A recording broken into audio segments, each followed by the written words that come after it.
Les menuisiers les plus expérimentés ne révèlent presque jamais ces astuces. 1. Lorsqu'une serrure de porte ne fonctionne plus correctement, un menuisier marque l'emplacement de la poignée sur une planche de bois. Il découpe ensuite une ouverture en suivant le tracé, puis place la planche sur la poignée. Ainsi, la poignée ne peut plus être tournée depuis l'extérieur. 2. Fixez une rainure en bois sur le mur. Faites glisser la planche qui dépasse le long de la rainure et tracez la ligne de coupe.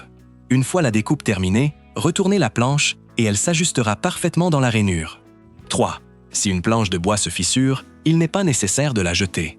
Remplissez la fissure avec de la colle à bois, pressez la planche et serrez-la avec un serre-joint. Ensuite, utilisez des agrafes pour renforcer la fixation et la planche sera solidement réparée. 4.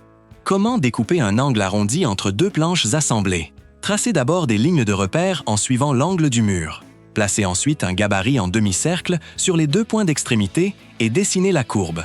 Après la découpe, retournez la planche et vous obtiendrez un angle arrondi parfaitement ajusté.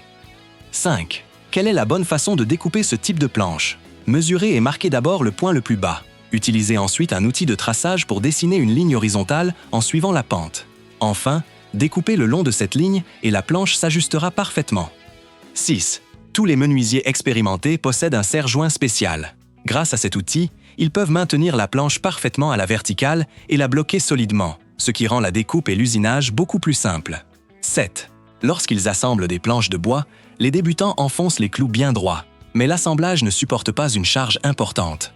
Les menuisiers expérimentés plantent les clous en biais afin d'utiliser une force inclinée qui renforce la solidité de l'assemblage et améliore considérablement sa capacité de charge.